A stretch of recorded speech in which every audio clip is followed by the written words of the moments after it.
Je pense que tu connais les principes de l'ouverture par cœur. On te les a suffisamment rabâchés. Mais est-ce que tu connais les principes du milieu de jeu? Moins connus, tout aussi importants, les connaître et les maîtriser pourrait considérablement améliorer ton niveau de jeu. Premier principe important du milieu de jeu, ne pas tolérer les clouages. Ici, les blancs se retrouvent dans une position très désagréable. Leur cavalier F3 est cloué. Si jamais il bouge, la dame est perdue. Les noirs peuvent continuer avec cavalier D4 pour attaquer une deuxième fois la pièce clouée, et les blancs ne peuvent pas défendre une deuxième fois. Ici, on peut jouer par exemple fou E3, mais ça ne change rien à la situation. Les noirs peuvent capturer le cavalier avec le fou. Ici, on est contraint de récupérer du pion et de doubler les pions devant le roi. Résultat des comptes, le roi blanc est extrêmement faible, cette position n'est absolument pas enviable. Un cavalier pourrait arriver en H5 pour se rapprocher du roi. Les blancs essayent de se mettre à l'abri, ils ont peur, mais dame H4, il y a beaucoup trop de pièces autour du roi et il est trop faible. Cette situation n'est absolument pas enviable, mais heureusement pour toi, j'ai plusieurs moyens de faire en sorte de l'éviter. Premier moyen d'éviter ce clouage, c'est tout simplement de jouer H3. De cette manière, on contrôle la case G4 et le fou ne pourra plus s'y rendre. Les noirs jouent un coup et on peut roquer en toute tranquillité sans craindre ce clouage. Deuxième moyen de lutter contre ce clouage, c'est de retarder le développement du cavalier B1. De cette manière, si jamais le fou noir se rend en G4 quand notre cavalier est encore en B1, on peut juste jouer cavalier D2 et comme ça le clouage n'est plus dangereux. Si jamais les noirs décident de faire la même variante que tout à l'heure avec cavalier D4, on fait juste C3 par exemple et si les noirs prennent, on défend deux fois la pièce, donc il n'y a aucun problème, on peut tout échanger et puis il n'y aura pas les inconvénients du doublage de pion devant le roi comme tout à l'heure. Si tu mets ton cavalier en D2, les noirs ne sont pas obligés d'échanger, ils peuvent toujours décider de t'emmerder en maintenant le clouage. Mais dans ce cas-là, c'est pas grave. Tu décales simplement ta dame. De cette manière, le clouage n'existe plus. Troisième moyen de lutter contre ce clouage, c'est une petite tactique que tu pourras peut-être placer dans tes parties, ça fait toujours plaisir. Tu sais que tu peux placer cette tactique quand le fou qui vient clouer le cavalier n'est pas défendu et quand la case G5 n'est pas défendue. Tu fais fou prend F7, échec, roi prend F7, cavalier G5 échec, roi bouge, et dame prend G4. Résultat des courses, tu as déroqué le roi, tu as cassé le clouage, et tu as gagné un pion. Deuxième principe du milieu de jeu, n'aie pas peur d'ouvrir les lignes. Ici, je veux attaquer le petit roc des noirs. Le meilleur moyen pour ça, c'est d'ouvrir ma tour sur le pion H7. Du coup, mon idée, c'est de jouer H5. Comme ça, si jamais mon pion H5 s'échange contre ce pion, ma tour sera ouverte. Et on pourrait se dire ici que les noirs peuvent jouer cavalier prend H5, mais dans ce cas-là, on est très heureux parce que c'est exactement ce qu'on voulait. La ligne s'est ouverte, on joue G4, le cavalier bouge, et ça y est, notre tour est ouverte et tape sur le pion H7. On peut continuer ici par exemple avec fou H6, les noirs jouent E5, on capture, les noirs recapturent du roi, et ça y est, on ramène notre dame en H6.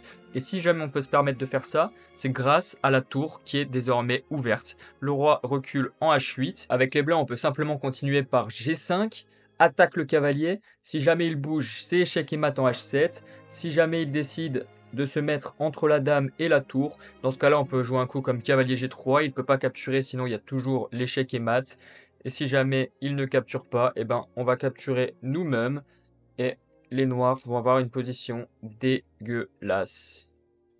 Le principe numéro 2 du milieu de jeu, c'est d'ouvrir les lignes quand tu veux attaquer le roi adverse, mais le principe numéro 3 du milieu de jeu, c'est de plutôt fermer les lignes quand tu veux défendre ton propre roi.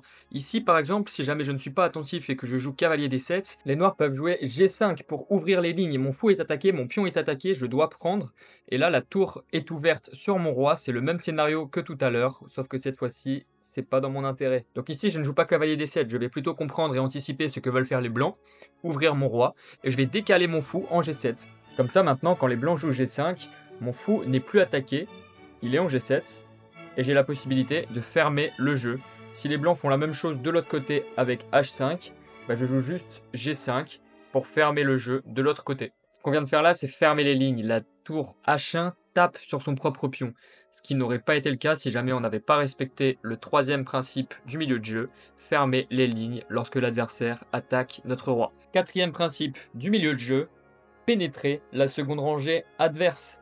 Oh non putain le malaise. Bordel de putain de merde, je viens de me faire mater comme une merde. Le mat du couloir. Si tu tiens à ne pas être aussi malaisé que je l'ai été à l'instant, respecte le quatrième principe du milieu de jeu. Ne te prends pas de mat du couloir. On voit qu'ici la tour menace de faire un mat du couloir en E8. On va juste faire H6, chasser le cavalier. On peut maintenant pénétrer, et si jamais la tour décide de venir en 8 maintenant, on s'est fait une petite case de fuite, donc on est très heureux. Principe numéro 5 du milieu de jeu, ne pas se faire une mauvaise structure de pion. Ce que j'appelle une mauvaise structure de pion, c'est la structure de pion des blancs.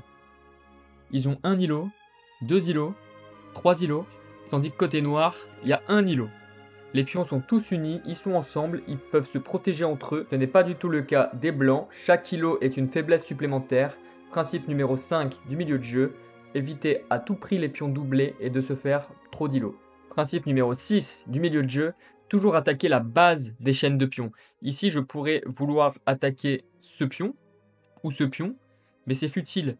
Parce que j'ai beau concentrer toutes mes forces sur ce pion, même l'attaquer 150 000 fois, ça ne changera strictement rien. Parce que dès lors que je prendrai d'une pièce, les blancs récupéreront d'un pion. Ce que ça veut dire, c'est que si je n'attaque pas la base de la chaîne de pions, je ne menace jamais de gagner le pion. Pour le moment, la base de la chaîne de pions, c'est le pion B2, mais tout peut changer. Si jamais je capture en D4, que les blancs recapturent en D4, la base de la chaîne de pions, c'est maintenant D4. Et on aperçoit que ce pion ne pourra plus être protégé par un autre pion. Je vais donc pouvoir venir le cibler, et si les blancs ne jouent pas très bien, je vais pouvoir finir par le gagner.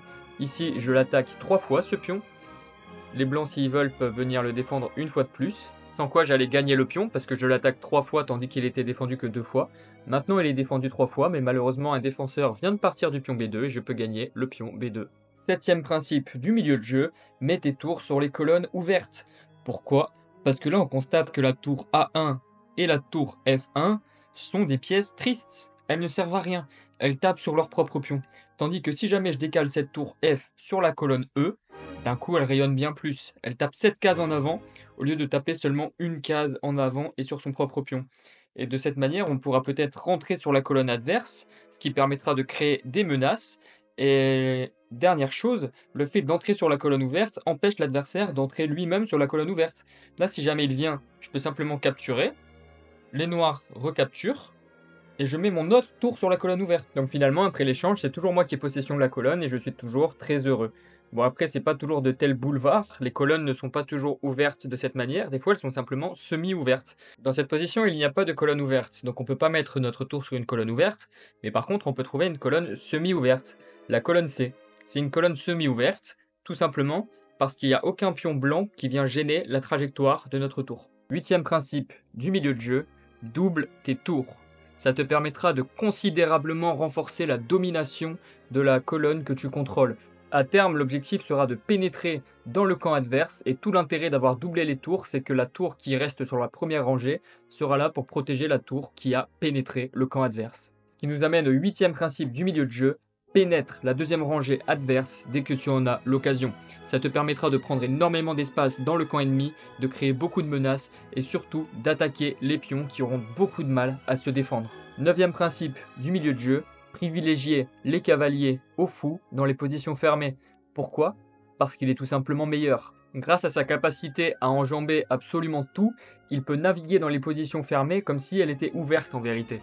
Le cavalier étant bien meilleur que le fou dans les positions fermées, le neuvième principe du milieu de jeu consiste donc à ne pas échanger des cavaliers contre des fous dans des positions qui sont fermées, parce que les pièces ne sont tout simplement pas de la même valeur en termes de puissance. Dixième et dernier principe du milieu de jeu, privilégier les fous aux cavaliers dans les positions ouvertes.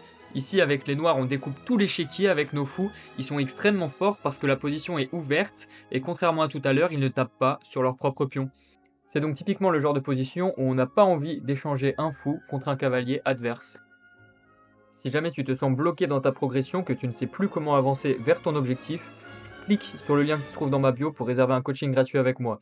Je vais analyser en détail ta situation pour comprendre tes besoins et te donner un suivi personnalisé en fonction de tes besoins.